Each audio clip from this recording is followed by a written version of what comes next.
سقراط بہت بڑے معلم تھے، فیلسوف، جنہیں زہر کا پیالہ دیا گیا. ان کی تعلیم کی روش یہ نہیں تھی جو ہماری ہے. ہماری تعلیم کی روش یہ افلاطون اور ارسطو والی ہے. سقراط کی یہ طریقہ کار نہیں تھا. سقراط پڑھانے کا ان کا طریقہ کیا تھا کہ انسان کے اندر جو علم موجود ہے اسی کو باہر نکالتے تھے، اس کی زبان پہ لاتے تھے.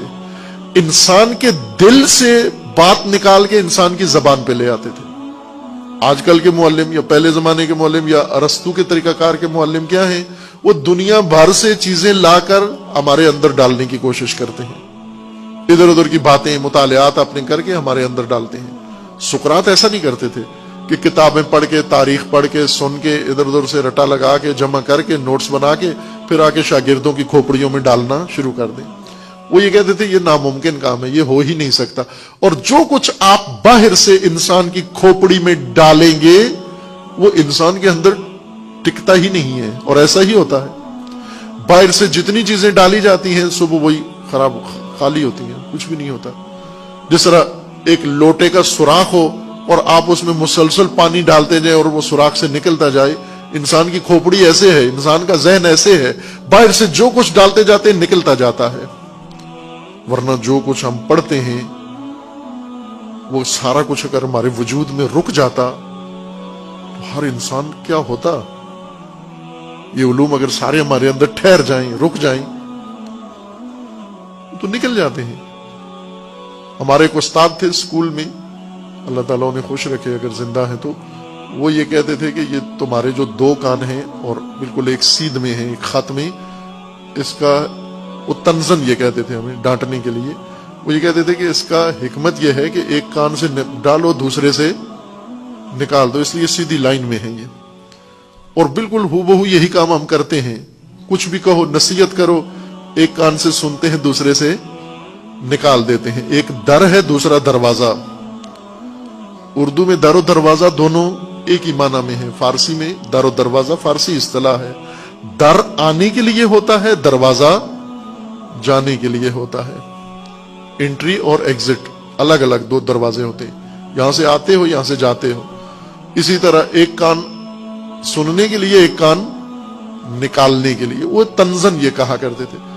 اور نہ بھی ہم کریں تو بھی، یعنی اس بات کو نہ بھی مانے تو بھی عملاً ایسے ہی ہوتا ہے. جو ہم سنتے ہیں فارغ، آپ خود سن لیں، عمر بھر جو کچھ آپ نے سنا، جو اچھائیاں سنی، جو نیکیاں، جو نصیحتیں سنی، ابھی ان میں سے کوئی ہے باقی؟ کچھ بھی نہیں.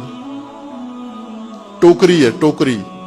انسان کا ذہن، انسان کا نفس ٹوکری کی طرح. ٹوکری میں پانی بھر کے لائیں، آپ لا سکتے ہیں؟ ٹوکری میں کچھ نہیں لا سکتے.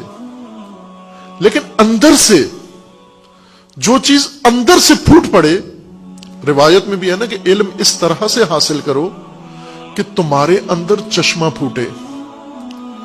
اور اس کا طریقہ بتایا گیا ہے. وہ طریقہ کیا ہے؟ اخلاص. من اخلص للہ 40 صباحا، جو اللہ کی خاطر 40 دن اخلاص اختیار کر لے. اور یہ بہت مشکل کام ہے، جان لیوا کام ہے. انسان جان لیوا کام ہے. اخلاص للہ 40 دن، 40 منٹ اخلاص للہ نہیں رکھ سکتا انسان. اگر کوئی اتنی طاقت اس کے اندر آ جائے، اتنی قوت ارادی اس کے اندر آ جائے کہ یہ 40 دن اللہ کے لیے خالص ہو جائے، محض خدا کے لیے، نتیجہ کیا ہوگا؟ نتیجہ یہ ہوگا، اس چلے کے بعد، 40 روزہ اخلاص کے بعد، خداوند تبارک و تعالی اس کے دل کے اوپر علم و حکمت کے چشمے داری کر دے گا. اس کو اب کتابوں کی ضرورت نہیں ہے، اسے لائبریریوں کی ضرورت نہیں ہے، اسے کسی درس و سماعت کی ضرورت نہیں ہے. اس کے اندر سے چشمہ جاری ہو گیا. یمبو، ینابی، حکمت کے یمبو، چشمے پھوٹ پڑتے ہیں اندر انسان کے اگر 40 دن اخلاص دکھائے انسان اللہ کے لیے. لیکن یہ بہت مشکل کام ہے. یہ وہ جام ہے جو لب تک پہنچتا ہے، ادھر سے جان بھی لب پر آ جاتی ہے. ہمارے استاد بزرگوار حضرت آیت اللہ حسن زادہ عاملی دامت ظل العالی، اللہ تعالیٰ انہیں صحت و سلامتی عطا فرمائے، یہ ان کا کثرت سے یہ جملہ تھا اپنے اس شیرین سخن کے ساتھ اکثر یہ فرماتے تھے کہ اگر تم نے ہمت کی، اگر تم نے کوشش کی تو کسی نتیجے پہ پہنچ جاؤ گے، لیکن یہ کب ہوگا؟ وہ یہ فرماتے تھے کہ جام پیالہ، جام یعنی علم کا جام، معرفت کا جام، حکمت کا جام، جام بلب می رسد، کب؟ جان بلب می رسد، جب جان لبوں پہ آ جائے پھر جام بھی لبوں پہ آ جاتا ہے۔ یہ مجاہدت، یہ کوشش انسان کو جان بلب کر دیتی ہے۔ یہ اخلاص 40 روزہ یہ انسان کو جان بلب کر دیتا ہے، جان لبوں پہ آ جاتی ہے، لیکن اس وقت لذت بہت محسوس ہوتی ہے چونکہ جام بھی لبوں پہ ہوتا ہے۔ اس وقت علم کے سوتے پھوٹتے ہیں، انسان کے چشمہ پھوٹتا ہے۔ یہ اندر سے اللہ کی ذات، اندر سے علم انسان کے جگہ دیتی ہے۔ ایک علم ہے جو ہم باہر سے اپنے اندر بھرتے ہیں۔